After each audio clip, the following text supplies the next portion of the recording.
নমস্কার বন্ধুরা, আজ আমি আপনাদের কাছে চলে এসেছি আরও একটা নতুন স্বাদের রেসিপি নিয়ে। আজকে বানাবো গিমা শাকের চচ্চড়ি। তো তার জন্য আমি নিয়ে নিয়েছি কয়েক ঝাড় গিমা শাক। এবার শাকগুলো বেছে নেব।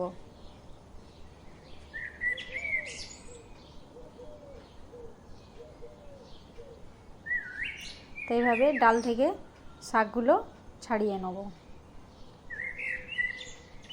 তো শাকগুলো ছাড়িয়ে নিয়েছি, আর সঙ্গে দুটো আলুও কেটে নিয়েছি, আর একটা পেঁয়াজ কেটে নিয়েছি, আর নিয়ে নিয়েছি কয়েকটা কাঁচা লঙ্কা।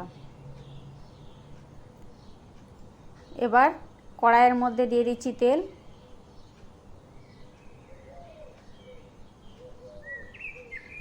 তেলটা গরম হয়ে গেলে এর মধ্যে দিয়ে দিচ্ছি পাঁচফোড়ন ও শুকনো লঙ্কা।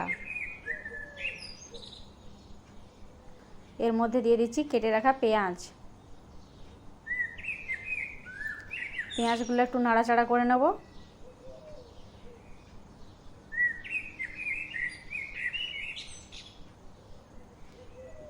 এবার এর মধ্যে দিয়ে দেবো কেটে রাখা আলু।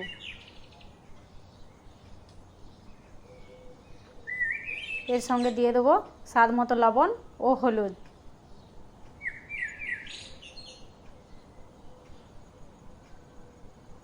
এবার আলু ও পেঁয়াজটা ভেজে নেব। আলু ও পেঁয়াজটা ভেজে নিয়েছি, এবার এর মধ্যে দিয়ে দেবো শাকগুলো।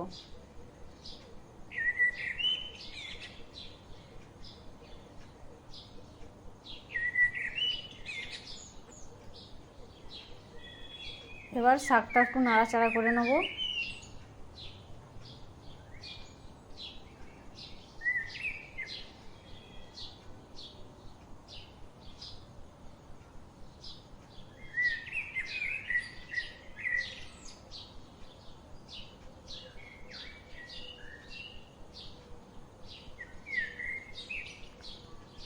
এবার এর মধ্যে দিয়ে দেবো সর্ষে বাটা, আর দিয়ে দেবো অল্প পরিমাণে জল।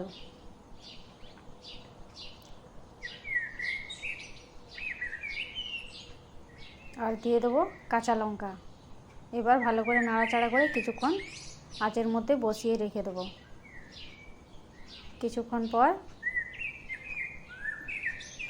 নাড়াচাড়া করে ভেজে নেব।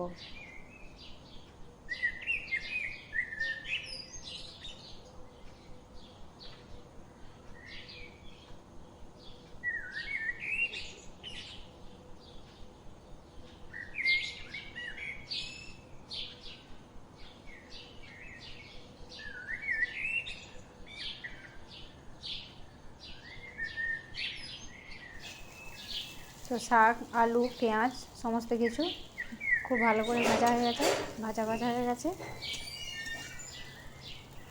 তো গিমা শাকের চচ্চড়ি তৈরি হয়ে গেছে, আর আমি পরিবেশনও করে দিয়েছি।